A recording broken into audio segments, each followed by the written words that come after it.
नमस्कार दोस्तों। जय श्री कृष्ण। राधे राधे। हर हर महादेव। दोस्तों, पापी व्यक्ति का बुरा समय कब से शुरू होता है?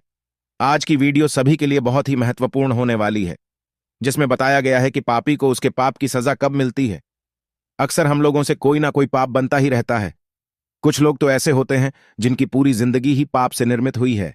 उनकी पूरी दिनचर्या ही पाप कर्म से बनी हुई है, जिनका परिवार ही पाप की कमाई से पल रहा है, और वे अपने आप को सुखी महसूस कर रहे हैं, जिनके पास धन दौलत की कोई कमी नहीं है। दूसरे देखने वाले लोग भी सोचते हैं कि यह व्यक्ति अधर्म करके भी कितना सुखी है। वैसे ही लोग कहते हैं कि पाप का फल बुरा होता है। इसका तो कभी बुरा होता ही नहीं। ये तो दिन दूना रात चौगुना बढ़ता ही जा रहा है। भगवान ऐसे पापियों को सुखी क्यों रखता है? तो आइए, आपको सबको समझ में आ जाएगा इस दृष्टांत के बाद। तो चलिए वीडियो में बने रहिए वीडियो की समाप्ति तक। एक बार एक गांव में दो सेठ रहते थे। एक सेठ की दुकान परचूने की थी और दूसरे की हलवाई की। दोनों की दुकानें आमने सामने थीं। उनमें से एक तो बड़ा ईमानदारी से अपनी सौदा बेचता था, और दूसरा जो हलवाई था वो दूध में पानी मिलाकर बेईमानी और अधर्मपूर्वक व्यवहार करता था। थोड़े ही दिनों में हलवाई मालदार हो गया और ईमानदार व्यक्ति गरीब हो गया। वो गरीब व्यक्ति हर पंडित ज्ञानी से यही प्रश्न किया करता था, धन कैसे होता है? उत्तर मिलता था कि धर्म से ही धन होता है। अब वो यह सोचकर बड़ा हैरान रहता था कि यदि धर्म से ही धन होता है तो उसका पड़ोसी अधर्म से कैसे मालदार होता जा रहा है। एक दिन उसके द्वार पर एक ज्ञानी साधु आए। उनसे भी उसने वही प्रश्न किया कि यदि धर्म से ही धन होता है तो अधर्म करने वाले मालदार क्यों होते हैं। प्रश्न सुनकर महात्मा जी चुप हो गए और कुछ दिन के लिए वहीं ठहर गए। धीरे धीरे कुछ दिन बीत गए। एक दिन महात्मा जी उस ईमानदार आदमी से बोले कि चलो भाई, आज तो मेरे साथ गंगा स्नान करने चलो।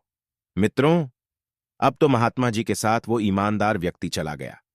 वहां पहुंचकर महात्मा जी ने एक आदमी से अधिक गहरा गड्ढा खुदवाया और उस गड्ढे में उस ईमानदार व्यक्ति को खड़ा किया। उसके बाद महात्मा जी ने दूसरे लोगों से उस गड्ढे में जल डालने को कहा। कई लोग घड़ा भर भरकर गड्ढे में जल डालने लगे। 100-200 घड़ा जल डालने के बाद पानी उस व्यक्ति की गर्दन तक आ गया। ईमानदार व्यक्ति बोला, महात्मा जी, अब यदि 2-4 घड़े और डलवा दिए तो मैं डूबकर मर जाऊंगा। महात्मा जी बोले, यदि 100 घड़ा पानी डालने से तू नहीं मरा तो अब 2-4 घड़े डलवाने से कैसे मर जाएगा? महात्मा जी बोले, चिंता ना करो, मैंने ये सब तुम्हारे प्रश्न का उत्तर देने के लिए किया था। जल की तरह पाप जब तक मनुष्य के कंठ तक रहता है तब तक पता नहीं चलता। जब आगे बढ़ जाता है तब दम घुटने लगता है, तभी उसका दुष्परिणाम मालूम पड़ता है। इसी तरह जब अधर्म से अर्जित की गई संपत्ति या तो आग लगने से भस्म हो जाती है, या चोर चुरा ले जाते हैं, या फिर किसी रोग या मुकदमेबाजी में समाप्त हो जाती है, तभी उसका दुष्परिणाम मालूम होता है।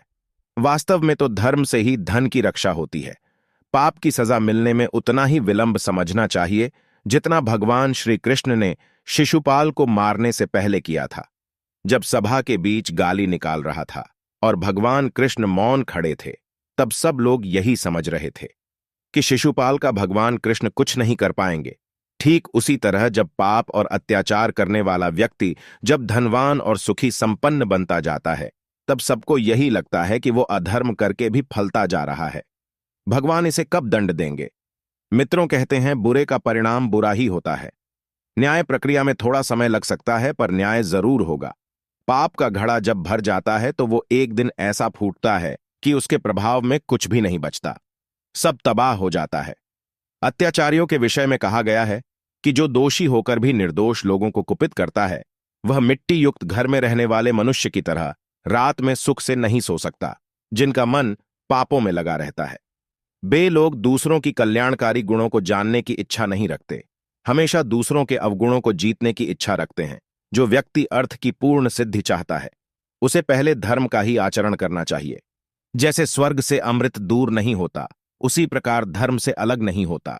जो व्यक्ति समय अनुसार धर्म, अर्थ और काम का सेवन करता है, वह इस लोक और परलोक में भी अर्थ और काम को प्राप्त करता है। ईमानदारी से कमाया गया धन सदैव हितकारी होता है, और पाप से कमाया गया धन व्यर्थ में जाता है। उस धन से आप पूर्ण लाभ नहीं कमा सकते। ऐसा धन विपत्तियों को बढ़ाने वाला होता है।